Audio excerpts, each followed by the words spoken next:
할렐루야. 오늘 이 자리가 꽉 차니까 은혜가 됩니다. 이따 기도할 때도 기대가 됩니다. 사실 이제 위에 본당에서 이렇게 넓게 퍼져 계시니까 막 기도할 때 기도 소리가 잘 안 들려요. 근데 이제 또 여기서 기도하니까 아주 기도 소리가 큼지막하게 들립니다. 그게.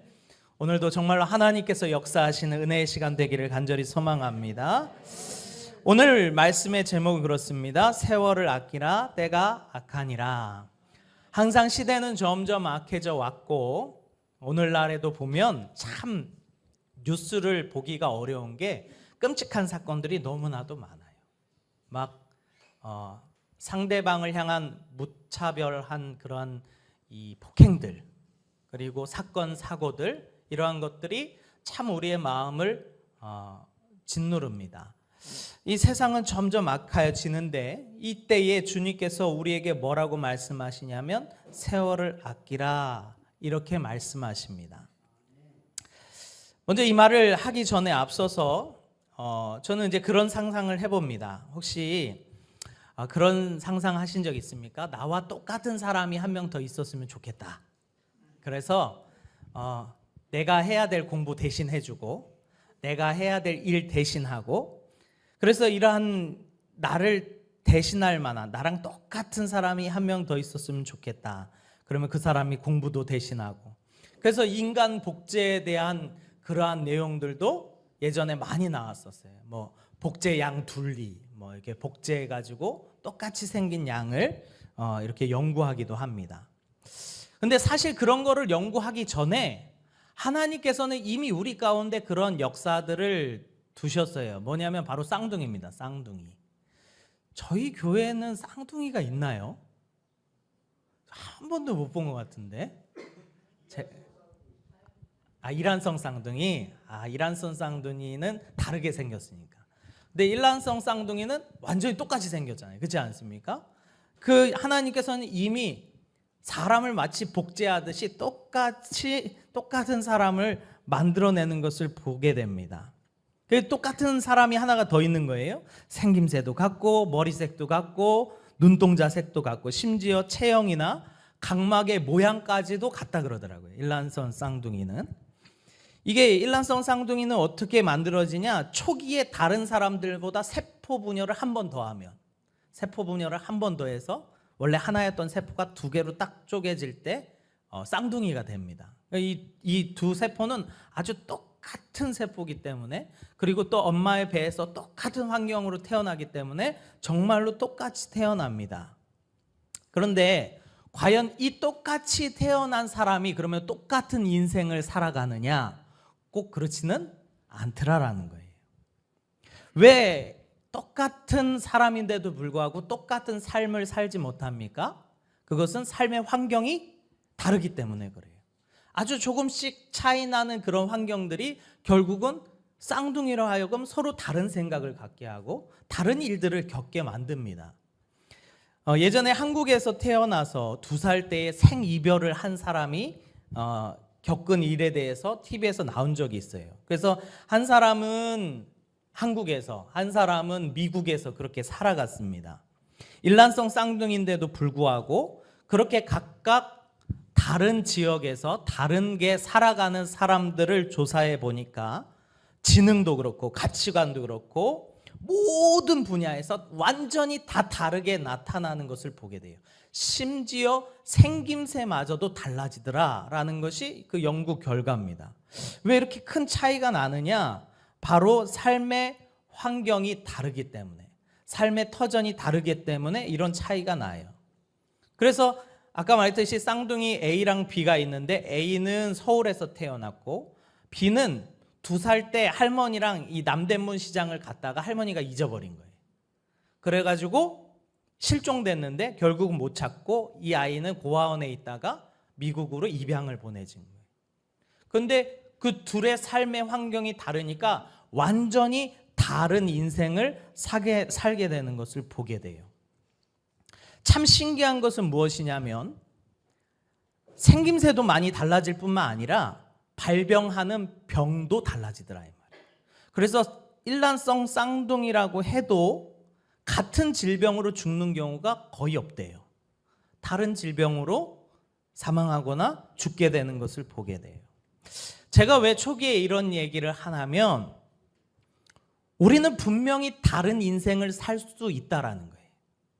일란성 쌍둥이가 똑같지만 그 환경에 따라서 다른 삶을 살듯이 오늘날 우리도 전혀 새로운 다른 삶을 살 수 있다 이 말이에요.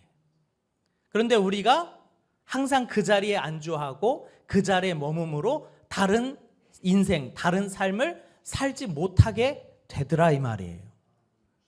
오늘 이 사도 바울은 에베소 교회 성도들에게 뭐라고 말하냐면 4장 22절인데요. 너희는 유혹의 욕심을 따라 썩어져가는 구습을 따르는 옛사람을 벗어버리고 오직 너희의 심령이 새롭게 되어 하나님을 따라 의와 진리의 거룩함으로 지으심을 받은 새 사람을 입으라 이렇게 얘기합니다. 즉 예전에 그 죄 많고 옛 습성을 쫓아가던 그 인생을 너희가 이제 끝마치고 이제는 새로운 인생, 새로 지음받은 거룩한 새 사람으로 살으라 이렇게 얘기합니다. 이 말인즉 이제는 우리의 삶의 환경과 우리의 삶의 모든 주변의 환경들이 달라졌다 이 말이에요. 무엇으로 말미암아 달라집니까? 예수 그리스도로 말미암아 예수를 믿기 전과 예수를 믿기 후가 믿은 후가 완전 이제 달라졌다 이 말이에요. 그러면 똑같은 쌍둥이라도 다른 환경 가운데 다른 인생을 살듯이 우리도 똑같은 한 사람이라 할지라도 예수 믿기 전과 예수 믿는 후가 달라야 될 줄 믿습니다. 그래야 달라지는 거예요. 예수 믿기 전과 후가 똑같다면 그 사람은 예수를 못 만난 사람이다라는 거예요. 참된 성도의 변화는 변화된 삶을 살아가게 되는 줄 믿습니다. 전에 내가 아주 가치 있다고 여겨뒀던 게 어느 날 가치 없는 것으로 느껴지고 전에는 아주 그냥 하찮게 여겨졌던 게 너무나도 중요했구나라고 느껴지는 것. 이것이 새롭게 된 사람의 특징인 줄 믿습니다. 그러니까 사도 바울이 이 에베소 교회 성도들에게 이야기하는 겁니다. 이제는 예전의 모습을 너희가 벗어버리고 새 사람을 입으라. 할렐루야. 새 사람을 입으라 이렇게 이야기하는 줄 믿습니다. 그 시대의 교회는요 예수님의 부활하심으로 말미암아 세워진 교회들이에요. 그러니까 예수님께서 부활하심으로 말미암아 그들이 예수님이 우리의 참 구주, 참 하나님이구나, 그분에게 영원한 생명이 있구나라는 것을 알고 눈이 딱 띄어지니까 그 사람들이 어떻게 됩니까? 자기의 인생을 하나님 앞에, 자기의 목숨을 하나님 앞에 드릴 수 있더라 이 말이에요. 제가 이제 보셨는지 모르겠는데 전에 부활이라는 영화가 있었습니다. 부활이라는 영화 보셨습니까? 아주 감동적입니다. 이 부활이라는 영화 내용이 무엇이냐면 예수님의 부활하심을 다룬 거예요.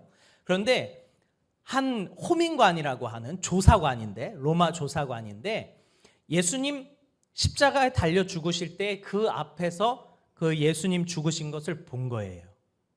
그것을 보고 이제 예수님께서 죽으셔서 시체가 그 무덤에 안치된 것을 그 호민관이 다 봐요. 그런데 어느 날 예수님의 시체가 없어졌다는 소동이 막 일어나가지고 이 호민관이 예수님의 제자들을 다 잡으러 다닙니다. 그리고 신문합니다. 예수님 시체 어디 갔어? 예수님 시체 어디 갔어? 예수님의 부활을 보지 못한 제자들은 당신네들이 훔쳐간 거 아니냐. 근데 예수님의 부활을 본 제자들은 그분이 살아나셨다 이렇게 얘기하는 거예요. 그러니까 이 호민관이 미쳤구나 생각을 해요. 그런데 어느 날 예수님께서 나타나셨다는 이야기를 듣고 이 호민관이 예수님의 제자를 잡으러 마을을 돌아다니면서 막 뒤집니다. 막 뒤지다가 어느 한 집 앞에 문을 딱 잡고 딱 열어서 들어갔거든요. 왜냐하면 예수님의 제자가 그 문으로 싹 들어간 걸 봤어요. 그래서 칼을 쫙 빼들고 그 문을 딱 열고 그 안에 딱 들어갔는데 그 안에 누가 있어요? 예수님이 있는 거예요. 저는 그 장면에서 막 이 삐쭈삐쭈 막 서는 그런 걸 느꼈는데 한번 보세요. 진짜 참 감동적입니다. 그 호민간이 예수님 살아나신 것을 보고는 그 앞에서 주저앉아 버려요. 다른 사람들이 막 물어봐요. 찾았습니까? 찾았습니까? 찾았습니까? 물어보는데 이 사람이 다시 돌려보내요. 그리고 다시 들어가 가지고 그 방 한 구석에 앉아 있습니다. 예수님과 제자들이 서로 부둥켜 안고 막 즐거워하며 좋아하는 것을 이 호민간이 계속 봐요. 그리고 나서 예수님께서 다른 제자들과 다른 사람들을 만나주는 일정을 이 호민간이 계속 쫓아다니면서 그 영화를 그려나가는 거예요. 그 마지막 장면이 인상 깊은데, 그 마지막 장면이 어떻게 끝나냐면 그 바닷가에서 예수님께서 제자들 다 만나시고 여러 가지 당부를 하시고 승천하셔서 올라가셔요. 그리고 나서 예수님의 제자들과 이 호민간이 대화를 합니다. 그런데 이 마지막 호민간의 대사가 무엇이냐면, 이제 나는 믿습니다. 내가 이제 전과 같이는 살 수 없지 않겠습니까? 이게 마지막 대사였어요.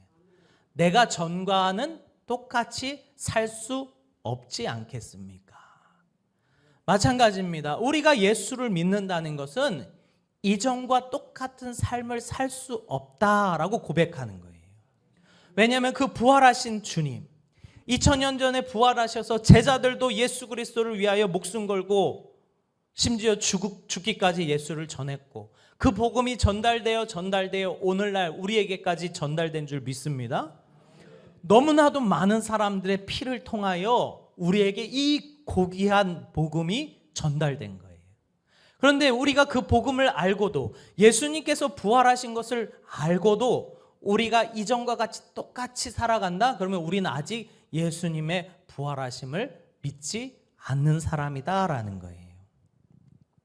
그러면서 이제 그 예수를 믿기로 작정한 에베소 교회 성도들에게 사도 바울이 이렇게 얘기합니다. 우리 5장 8절입니다. 우리 같이 한번 읽어보겠습니다. 시작.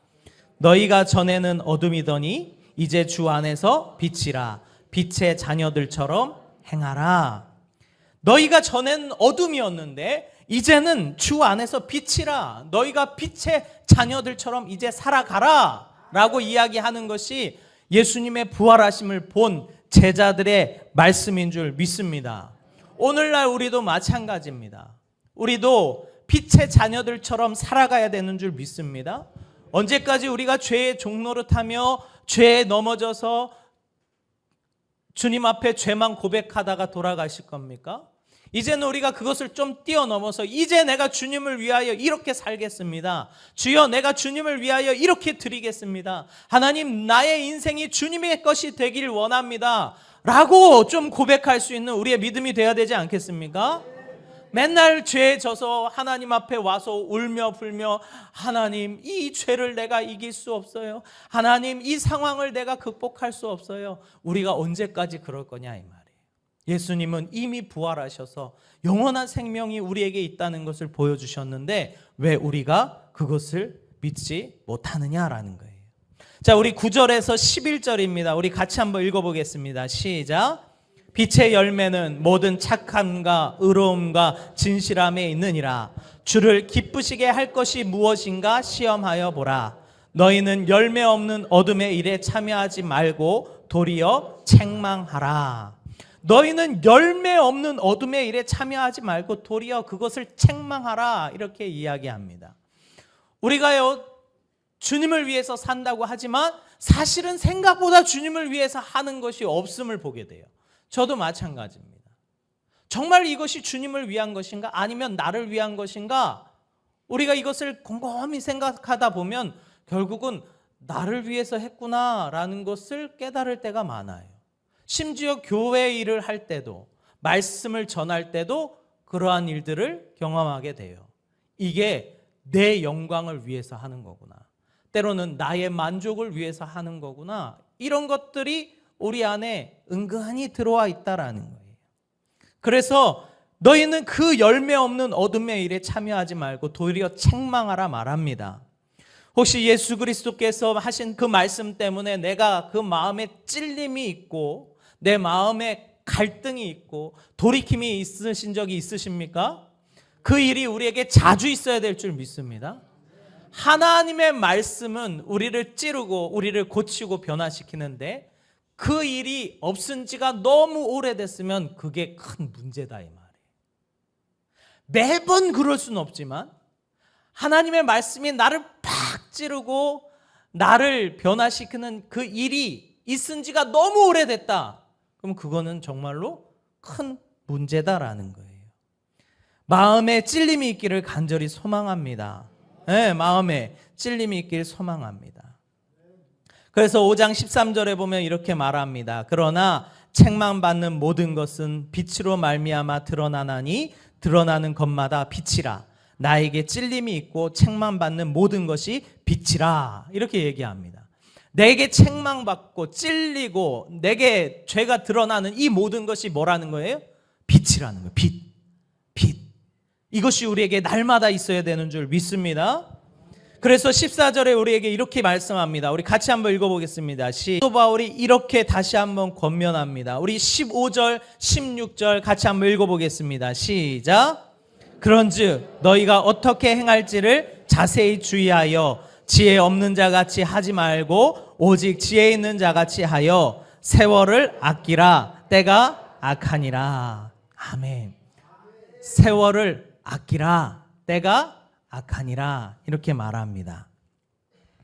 자, 세월을 아끼라라는 것은 어떤 뜻입니까? 우리가 아끼는 것은 보통 소중하게 여깁니다. 아끼는 것은 우리가 그것을 잘 보관하여 어떻게 이것을 가장 효율적으로 쓸 것인가 고민합니다. 그런데 주님께서는 뭐라고 말씀하시냐면 세월을 그렇게 좀 아끼라는 거예요. 세월을. 우리 학부모님들이 가장 속 터지는 게 뭡니까? 자녀들이 집안에서 하루 종일 방에 처박혀서 게임만 하는 거예요. 막 3시간이고 4시간이고 계속 게임만 하는 거예요. 그러면 부모님들은 왜 열받습니까?